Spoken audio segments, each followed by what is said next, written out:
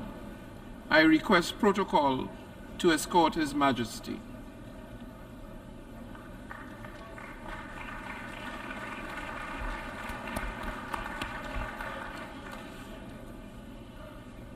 On behalf of the General Assembly, I have the honor to welcome His Majesty King Abdullah II ibn al-Hussein, King of the Hashemite Kingdom of Jordan, and to invite him to address the Assembly.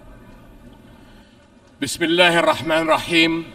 Mr. President, Secretary General, Excellencies, when human catastrophes seem beyond description, we turn to the appalling statistics.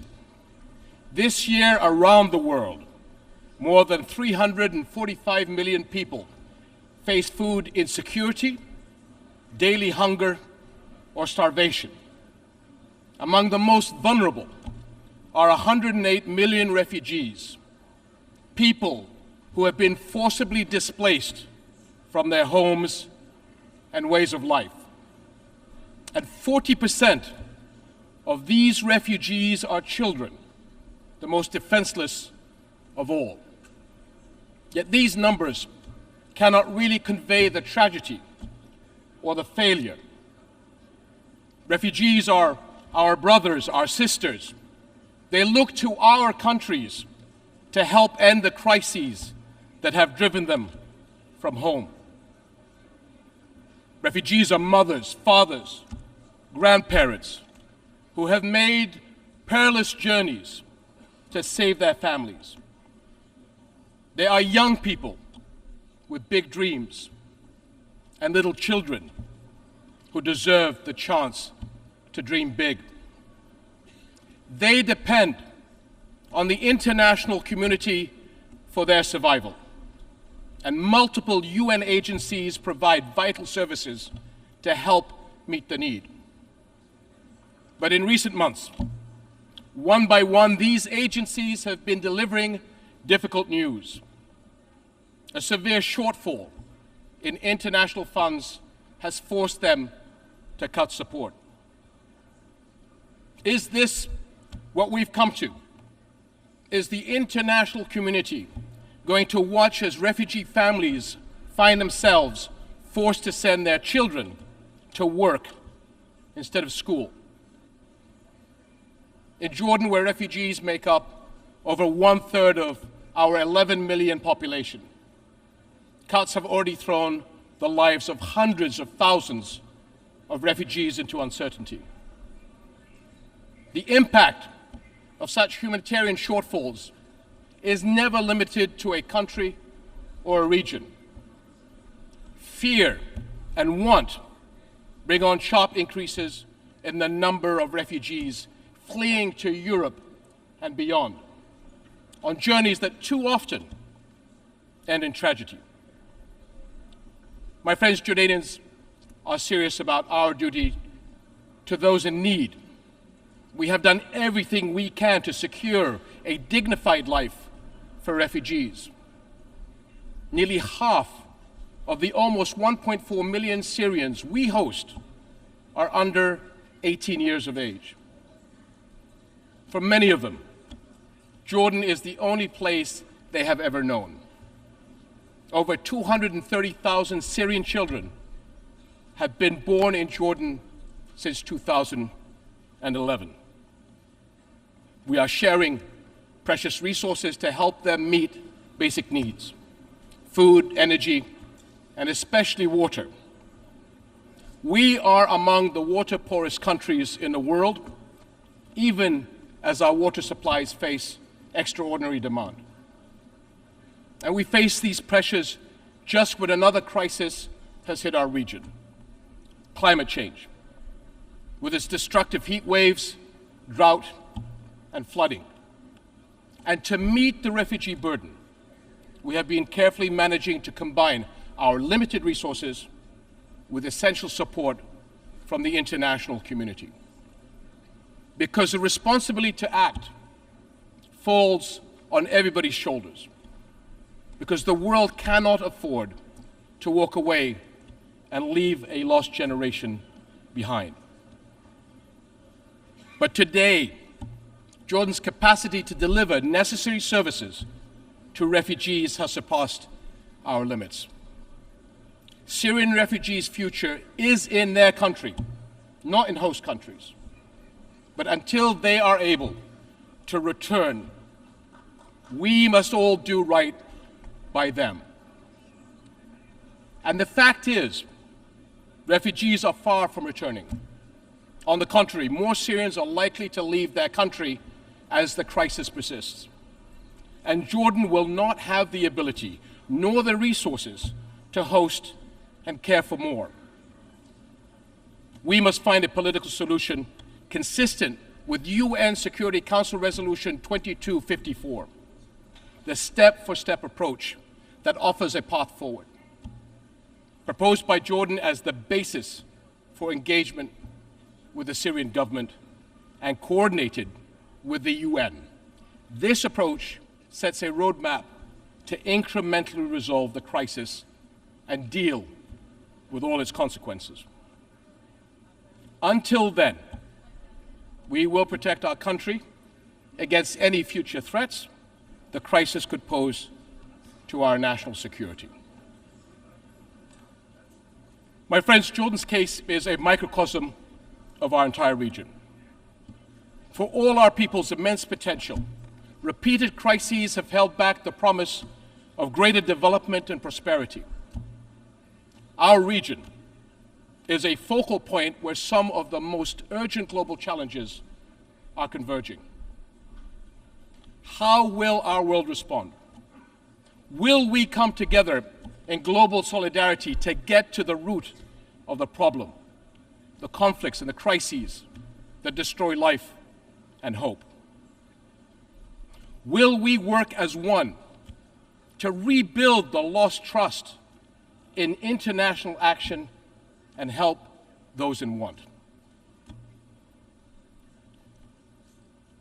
My friends, our region will continue to suffer until the world helps lift the shadow of the Palestinian-Israeli conflict, the central issue in the Middle East. No architecture for regional security and development can stand over the burning ashes of this conflict. But 7.5 decades on, it still smolders. Where are we going? Without clarity on where Palestinians' future lies, it will be impossible to converge on a political solution to this conflict.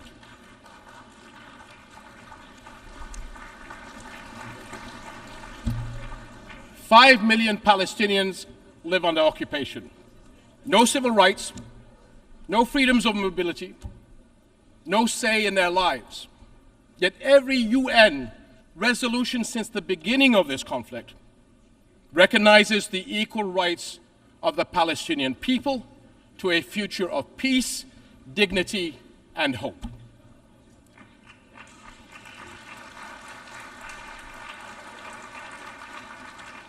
This is the heart of the two-state solution, the only path to a comprehensive, lasting peace.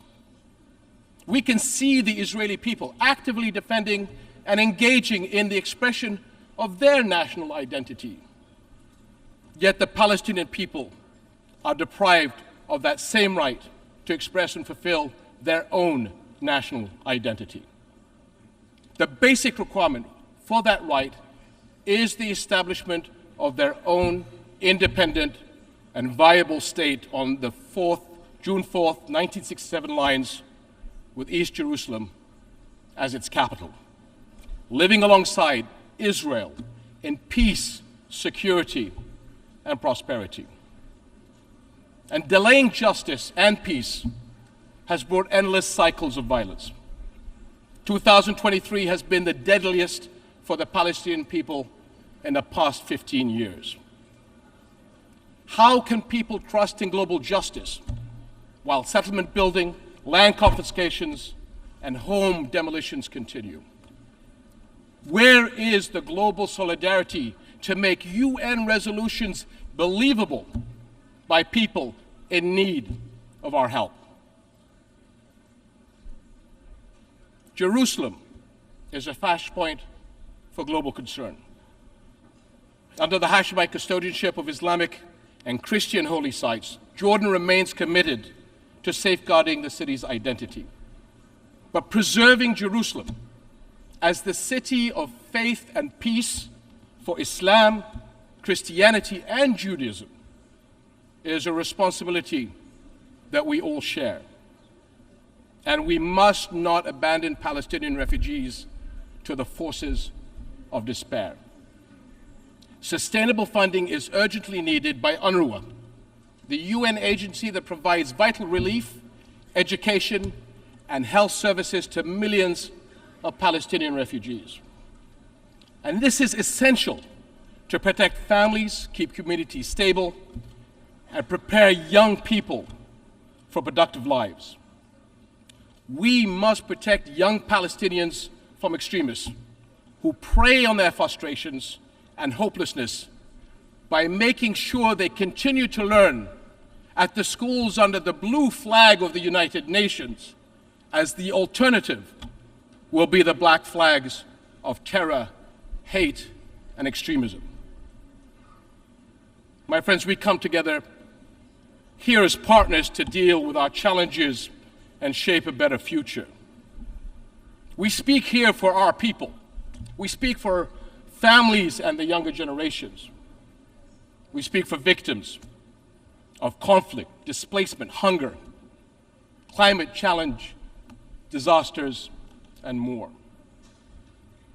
They are not mere statistics. They are our fellow human beings sharing our world. Only by restoring trust, only by acting in solidarity, will we create the future all our peoples desire and deserve. We cannot allow for a lost generation on our watch. Thank you. I wish to thank the King of the Hashemite Kingdom of Jordan for the statement just made, and I request protocol to escort His Majesty.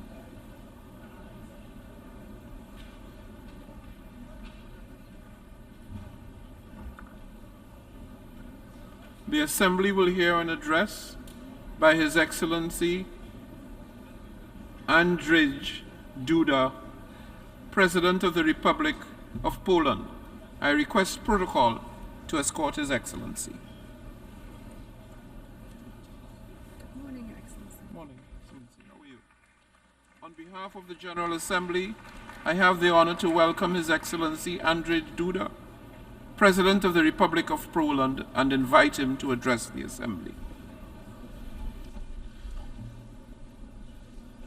Distinguished Mr. President, Mr. Secretary General, Excellencies, honorable delegates, I wish to congratulate His Excellency Mr. Denis Francis on his election to the honorable function of the President of the 78th United Nations General Assembly. I wish to express Poland's full support for his mission and wish him every success in its fulfillment.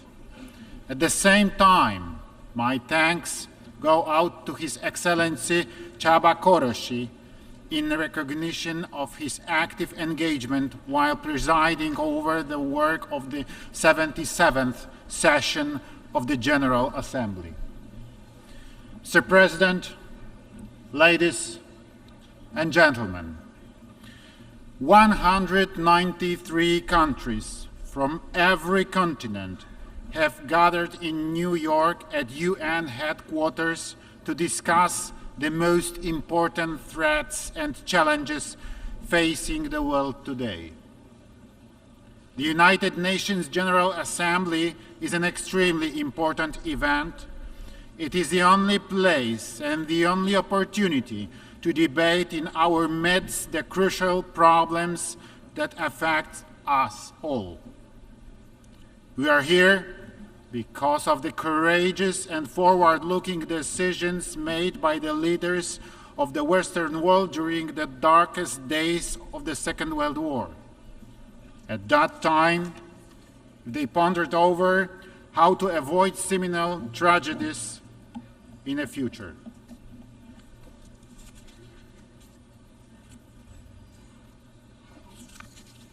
The leaders of the United States and Great Britain, President Roosevelt and Prime Minister Churchill, and soon the other countries of the anti-Hitler coalition, including Poland, signed the Atlantic Charter.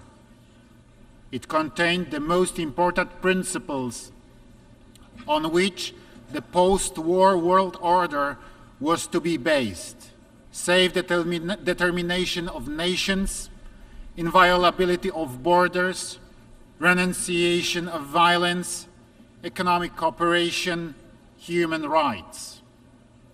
The Atlantic Charter, together with the Washington Declaration, were the cornerstone in a building of the United Nations organization. Ladies and gentlemen, today once again, it befell on us to live in dangerous times. As a result of Russia's full-scale aggression on Ukraine, hundreds of thousands of people lost their lives or suffered injuries. Millions were forced to flee their own home country, and hundreds of millions worldwide are facing the specter of famine and serious economic disruptions. Russia's brutal aggression brought immense global problems in its aftermath. It put to a test international world order. Costs of those barbarian actions, humanitarian, material, and environmental, are incalculable and still growing. For long, world peace has never been as threatened as it is today. We, Poles, know fully well that peace is not to be taken for granted. September in the history of my home country is a special month. On 1st September 1939, Nazi Germany invaded my homeland, Poland. The Second World War broke out. On 17th September 1939, we received a blow from another direction. The Soviet Union also made an onslaught on Poland. In the wake of the alliance between Hitler and Stalin, Nazi Germany and Soviet Russia, Poland lost its independence, was wiped out from the map of the world, and subjected to extremely brutal occupation. This is precisely why we understand the tragedy of Ukraine better than any other country in the world, and the tragedy of other countries experiencing the pandemonium of war. In the Second World War, 6 million of our citizens perished, including 3 million Polish Jews, and Warsaw, the capital of Poland, was razed to the ground. And yet our history stands as a testament that even crimes and persecution are not able to suppress the true spirit of freedom, that freedom will finally prevail. Enslavement, imperialism, and neocolonialism are a denial of freedom as much as insane dreams of dominating the others. When unleashing the war in Ukraine, Vladimir Putin wanted to restore the Russian Empire, to divide the world, and to make Europe systematically dependent on his raw materials. He has not succeeded. It is my firm belief that he will no longer succeed. Ladies and gentlemen, today the world needs courageous and visionary leaders. The late President of Poland, Lech Kaczyński, with whom I had the honor to cooperate, was such a leader. The leader who a dozen of years ago was trying to shake the conscience, to appeal to politicians, to warn of imperial policy of Vladimir Putin's Russia. Let me recall at this point his seminal words said in Tbilisi at the height of Russian aggression on Georgia in 2008. For the first time in a long time, Russians have shown the face we have known for hundreds of years. They believe that the nations around them should be subjected to them. We say no. Russia believes that the old days of the empire that collapsed less than 20 years ago are coming back. That domination will again be feature of our region. Well, it will not. Those days are over, once and for all.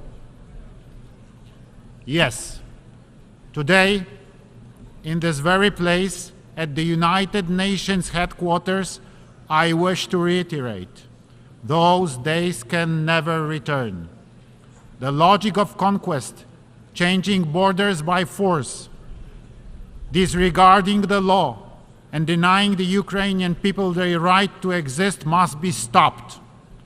This brutal war must end and not be converted into a frozen war. This can only be done by restoring the full territorial integrity of Ukraine within its internationally recognized borders. Ladies and gentlemen, Poland's position in the face of any war is clear and straightforward. We demand absolute respect for internationally recognized national borders. The inviolability of these borders is a fundamental element of the world order. Today, the victim is Ukraine. Tomorrow, it could be any one of us if we do not follow these ironclad rules, if we do not insistently enforce compliance with international law. Forgotten and unpunished war crimes, crimes against humanity, build a sense of impunity among the perpetrators. Such crimes give permission to their successors and imitators who, following suit, commit similar crimes when they want to dominate and determine the fate of other states and nations. The crimes in a war in Ukraine are the living proof thereof. That is why we are engaged in initiative to hold Russia accountable for gross violations of fundamental norms of international law. We strongly support the work of the International Criminal Court and the International Court of Justice. We support the work of the Independent International Commission under the UN Human Rights Council to investigate violation of human rights and humanitarian law in the context of Russian aggression, and to collect, verify, and preserve evidence. We support the idea of establishing an ad hoc special tribunal. The crimes must be accounted for and the perpetrators punished. Ladies and gentlemen, information wherefore goes on. Lie is used to cover up and justify Russian crimes on civilian population. Russia continually tries to shape international public opinion by building a false vision of the reality. In Poland, this comes as no surprise to us, but the world is just about to discover the scale of manipulation and disinformation. This spearhead is often directed also at my country, Poland, libeled in many various ways. This is because we have consistently been opposing Russia's imperial and neo-colonial policy and have supported Ukraine in its defense from the outset. We, as international community, must draw conclusions from the situation. We must confront manipulation and disinformation. We must fight against the hypocrisy of history, the reversal of the roles of the henchman and a victim. What is evil should be called evil. A crime should be called a crime. Ladies and gentlemen, these days, many states are blamed for prolonging the war as they supply necessary weapons to Ukraine in its defense war. This is a completely false logic, as if putting the blame on a neighbor who comes to aid to the people next door defending their own home against mugger. If someone attacks your household, you have the right to defend it, and the neighbors should not to stay indifferent. Ukraine would not be able to resist the aggression and effectively stand for its independence if it were not for the assistance of other countries, and primarily on the biggest scale, the United States of America. It is the United States that has been playing a pivotal role in assuring security in Europe for more than a century. I'm saying so as a president of the European country which was plagued by war experience on so many occasions. It must be remembered that the engagement of the United States in the First World War led it to an end, as much as to the restoration of independence by Poland and by other countries of the Central and Eastern Europe. The United States played a pivotal role in defeating Nazi Germany. Without the US support, neither the United Kingdom nor the Soviet Union would have been able to resist Hitler. Finally, the United States was instrumental in the reconstruction of Western Europe in the aftermath of war and in fending off the threat posed by the Soviet Union throughout the Cold War. It is too often that Europe tends to forget that it owes its security and prosperity to the US commitment and presence. In Poland, we recall this very well. That is why Poland's top priority for the time of our presidency of the European Union in the first half of 2025 will be enhancing transatlantic relations and cooperation between the EU and the United States of America. Ladies and gentlemen, Poland has never had colonies, the fact of which we are proud. We emphasize it on all occasions. Instead, my home country was many times brutally attacked, destroyed, and used by the neighbors with their imperial ambitions. For 123 years, Poland disappeared from the maps of the world. That is why we understand very well the countries that suffered colonialism and the challenges they need to confront. Wherever the international community is in need, Poland is always ready to respond to the call and without any hesitation. We provide assistance in many corners of the world. Despite the war in the immediate neighborhood, we will continue our support to the Eastern Partnership countries. We continue to focus on countries of the sub-Saharan region. We are present in the Middle East. Given the refugee crisis caused by the war in Syria, Poland's assistance to Iraq, Lebanon, Palestine, and Jordan will be maintained. Poland will also continue its humanitarian support. Many places around the world are facing worsening food crisis. The situation is most difficult in Africa, where 1 in 5 people is suffering from hunger. Also, the population suffering hunger is increasing in West Asia and the Caribbean. Today, an estimated 2.4 billion people lack sustainable regular access to food, of which some 900 million face severe food insecurity.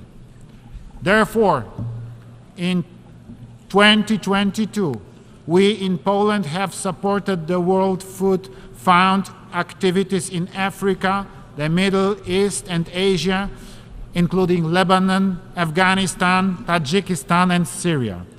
We found our activities mainly through multilateral channels as well as through Polish NGOs and their local partners. Poland fully recognizes the ambitions of the African Union to play an even more active role in the on the global stage. Ensuring peace and development in Africa will be facilitated by good and cost-effective governance and the development of democracy on the continent.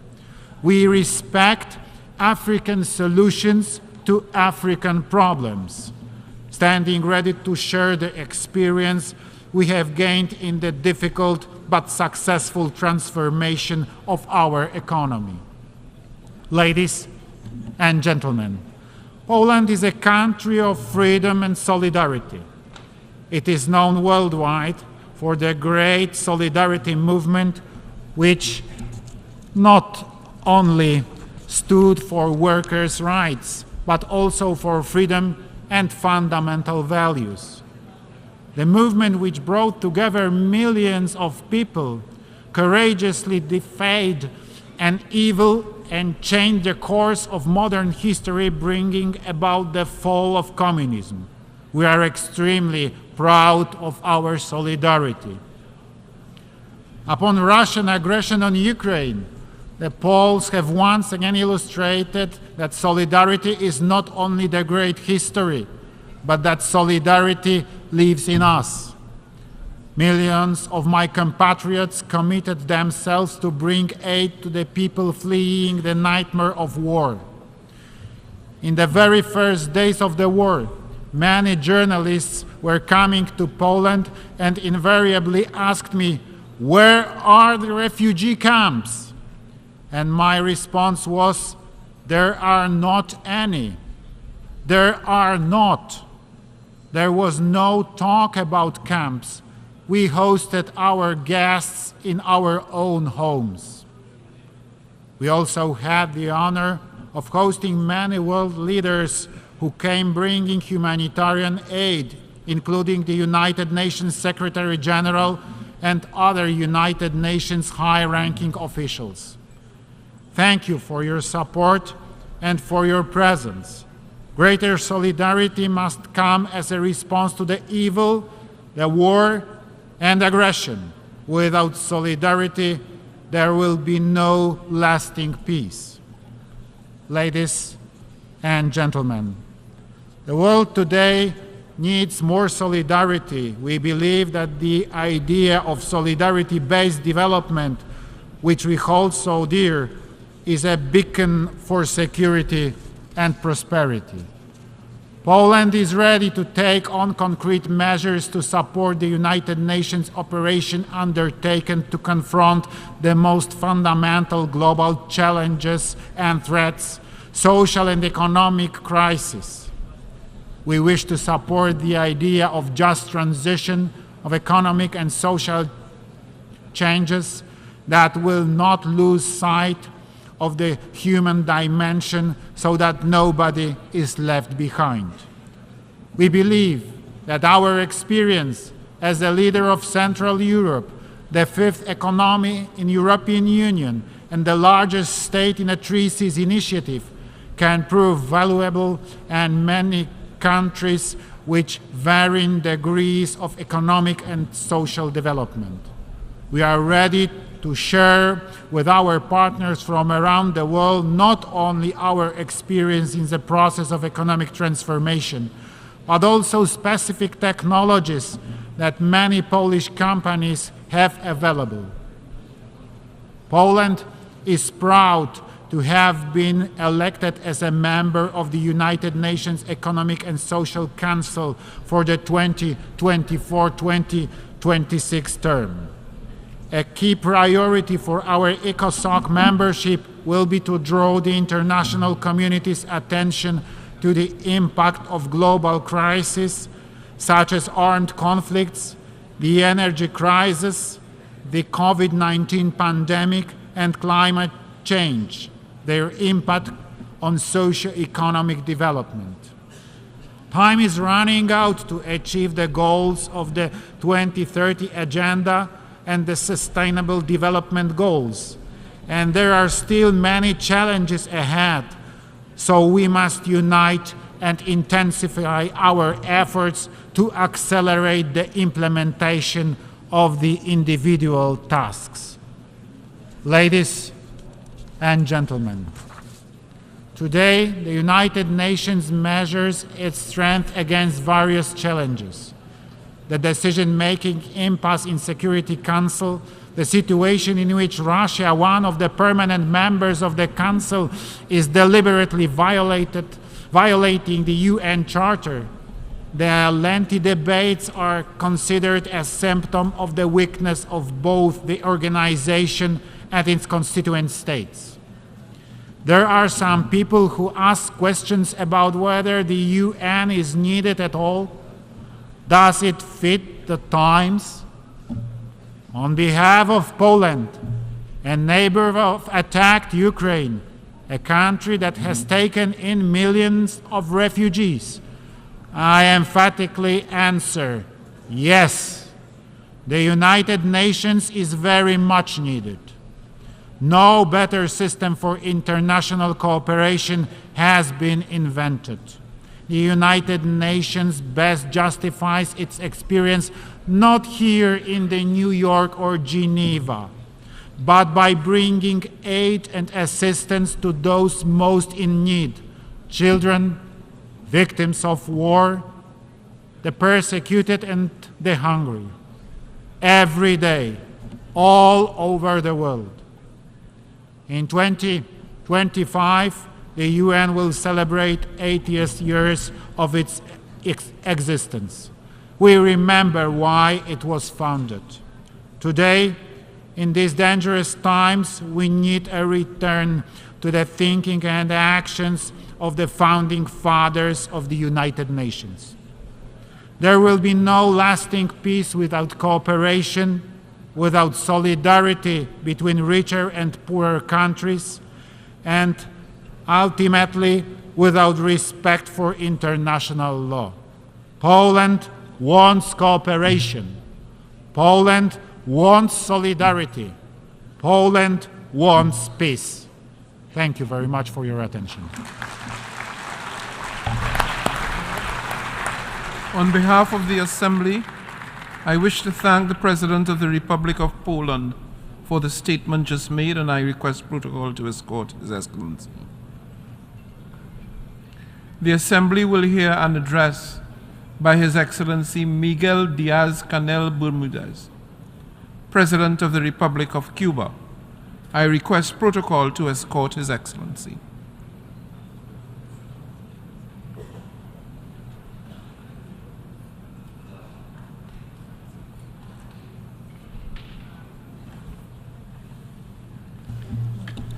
On behalf of the General Assembly, I have the honor to welcome His Excellency Miguel Diaz-Canel. Traigo a esta asamblea la voz del sur, I am la de los bringing to this explotados assembly y the voice vilipendiados, of the South, como se lo oyó the decir a Che exploited and Guevara humiliated, en as esta was said misma by sala Che Guevara in this hace same casi room 60 almost años. 60 years ago. Pueblos diversos con We are a problemas diverse comunes. group of nations Lo sharing the acabamos de same confirmar en La problems. We Habana, have just confirmed that que in se Havana, honró en acoger la which was cumbre honored to de host the líderes y summit otros of leaders altos and other high representantes del Grupo de los representatives of the 77 y G77 China, and China, la agrupación de which naciones is the más most representative, broad amplia y diversa and diverse que existe representation en la that esfera exists in the multilateral. multilateral arena. Durante 2 días During prácticamente sin those two descanso, más virtually de 100 tireless days, representantes de more las than 100 134 representatives naciones from que integran el 134 grupo nations making up the group levantaron sus voces raised their para demandar voices cambios que ya no to pueden call for posponerse changes that can más no longer be en el postponed injusto, in the midst irracional of y this abusivo orden unjust, económico irrational and internacional abusive que ha international profundizado economic order año that tras year año after year las has enormes deepened the desigualdades enormous entre una minoría de inequalities between a naciones muy minority desarrolladas of y una well-developed mayoría nations que no logra and a superar majority el that has eufemismo not managed de to naciones get rid of the en euphemism desarrollo. of developing Peor aún, nations. Como reconoció el secretario general de Naciones Unidas en la cumbre de La Habana, el G77 se fundó hace 6 décadas para remediar siglos de injusticia y abandono, y en el convulso mundo actual se ven enredados en una maraña de crisis mundiales donde la pobreza va en aumento y el hambre es cada vez mayor. Nos unió la necesidad de cambiar lo que no ha sido resuelto y la condición de víctimas principales de la actual crisis multidimensional global, del abusivo intercambio desigual, de la brecha científica tecnológica y de la degradación del medio ambiente. Pero también nos unen desde hace más de medio siglo el desafío ineludible y la determinación de transformar el orden internacional actual, que además de excluyente e irracional, es insostenible para el planeta e inviable para el bienestar de todos. Los países representados en el G77 y China, donde vive el 80% de la población mundial, no solo tenemos el reto del desarrollo, do not only have the challenge of development, they also have the responsibility of modifying those structures which marginalize us from social progress and turn many peoples of the South into laboratories for renewed forms of domination. A new and more just global contract is imperative.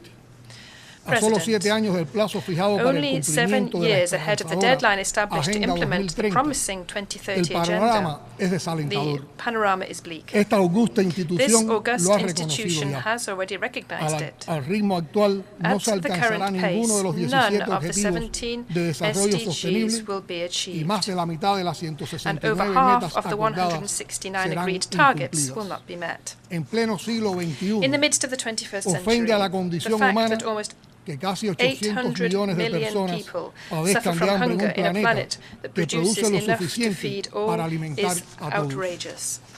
Equally outrageous is the fact that in the era of knowledge and accelerated development of ICTs, more than 760 million people, 2/3 of them women, do not know how to read or write. Los esfuerzos de los países en desarrollo no bastan para implementar la Agenda 2030. Tienen que estar respaldados con acciones concretas de acceso a mercados, financiamientos en condiciones justas y preferenciales, transferencia de tecnologías y cooperación norte-sur. No estamos pidiendo limosnas ni rogando favores. El G77 reclama derechos y continuará demandando una transformación profunda de la actual arquitectura financiera internacional porque es profundamente injusta, anacrónica y disfuncional.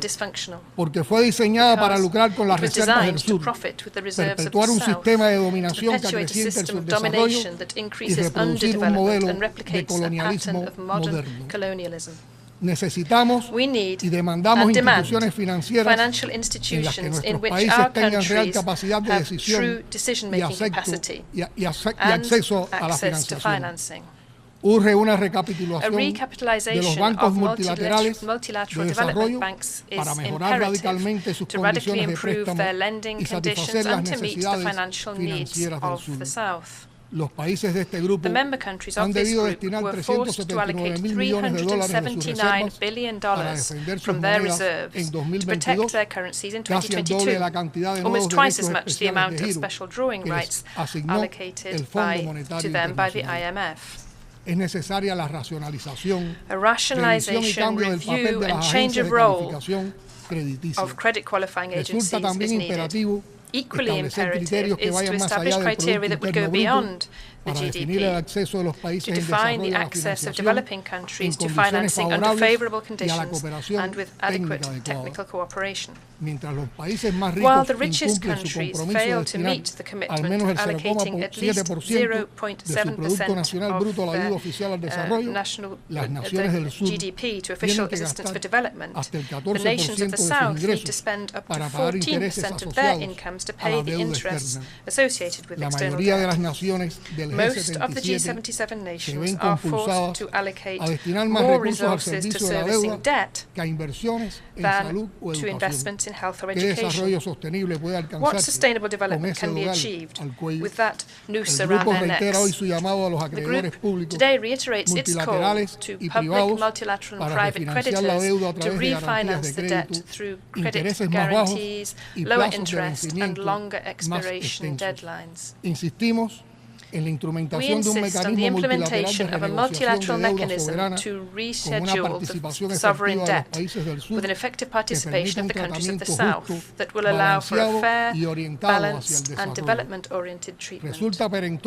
It is imperative to redesign once and for all the debt instruments and to include activation provisions to alleviate and reschedule as soon as a country becomes affected by natural catastrophes and problems that microeconomic problems that are so common amongst the vulnerable nations.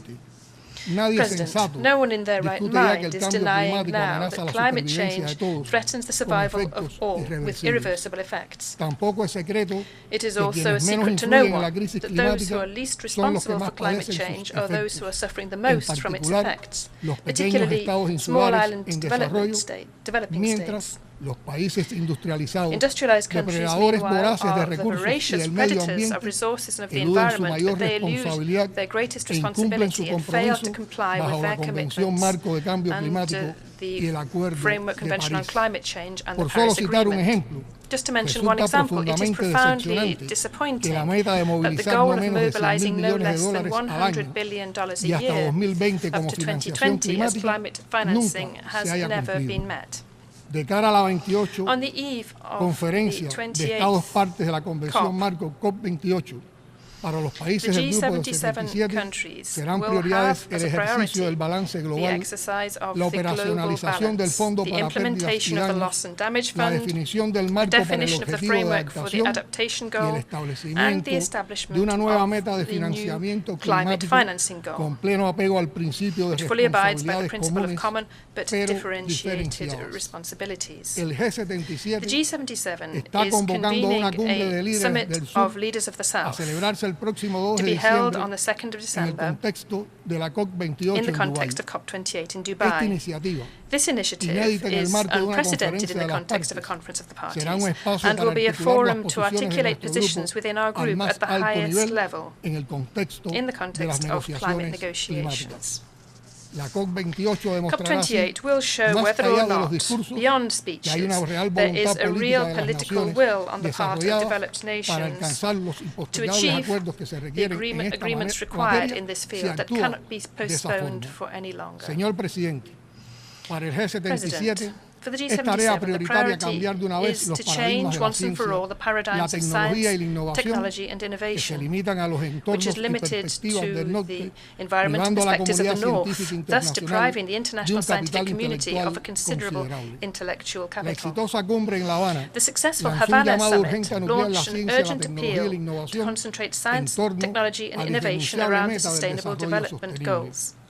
There, we decided to resume the work of the Consortium of Science, Technology and Innovation for the South, with the purpose of promoting joint research projects and promoting the joining up of production systems so that they could reduce their dependence on the markets of the North.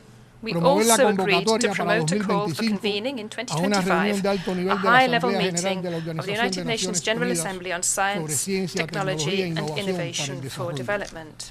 The 17 cooperation projects that Cuba has designed in the context of its chairmanship of the G77 will contribute to channeling the potentials of South-South and triangular cooperation. We call on the richest nations and on international bodies to participate in these initiatives. Cuba will not falter in its efforts to promote the creative potential influence and leadership of the G77.